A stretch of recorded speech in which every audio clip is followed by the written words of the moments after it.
সামনে যেহেতু কোরবানির ঈদ আসছে, আমরা গরুর মাংস দিয়ে তৈরি করতে পারি বিভিন্ন ধরনের রেসিপি। তো আমি আজ তৈরি করছি বিফ চাপ বা গরুর মাংসের চাপ। এখানে আমি নিয়েছি 300 থেকে 350 গ্রামের মতো গরুর মাংসগুলো আগে থেকেই টুকরো করা ছিল, তবে বিফ চাপ তৈরির জন্য মাংসের টুকরোগুলো আরেকটু বড় হলে ভালো হতো। তো যাই হোক, আমি মাংসগুলোকে ভালো মতো ছেঁচুনি দিয়ে ছেঁচে নিয়েছি যাতে সব মশলা ভালো মতো ঢুকে। এবার মাংসগুলোকে ম্যারিনেট করে নিব।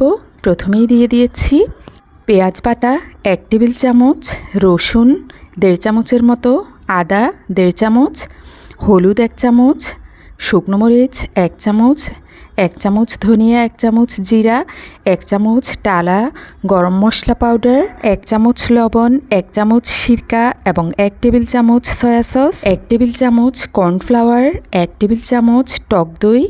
টক দইটা একটু শক্ত ছিল যেহেতু আমি ডিপ ফ্রিজ থেকে নামিয়েছি, তো মাংস মাখাতে মাখাতে গলে যাবে।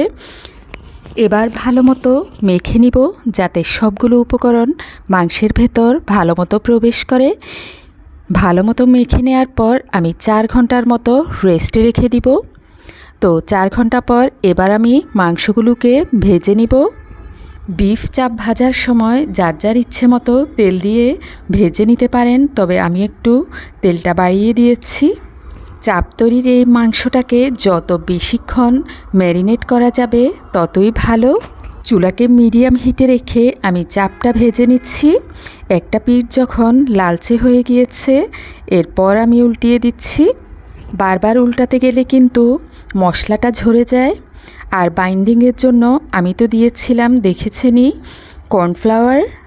মাংস ভাজার শেষ পর্যন্ত কিন্তু মশলাটা মাংসের গায়ের সাথেই লেগে থাকবে, আর এ কারণেই বিফ চাপ খেতে এতটা অসাধারণ লাগে।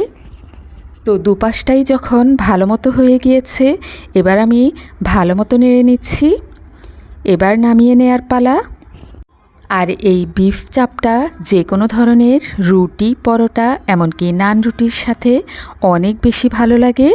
রুটি, পরোটা বা নান রুটি যেটার সাথেই চাপ খাওয়া হোক না কেন, এর সাথে একটা মেয়োনিজ তৈরি করে নিলে খেতে কিন্তু অনেক বেশি টেস্টি লাগে। তো এবার আমি মাংসগুলো একটা প্লেটে নামিয়ে নিয়েছি। দেখতেই পাচ্ছেন কতটা লোভনীয় লাগছে। 4 ঘন্টা ম্যারিনেশনে রাখার পর আমি যখন মাংসটা ভেজেছি, এর ভেতরটা ছিল অনেকটাই মুড়মুড়ে। আশা করছি ঈদ উপলক্ষে সবাই তৈরি করবেন আর ভিডিওটি শেয়ার করবেন। আল্লাহ হাফেজ।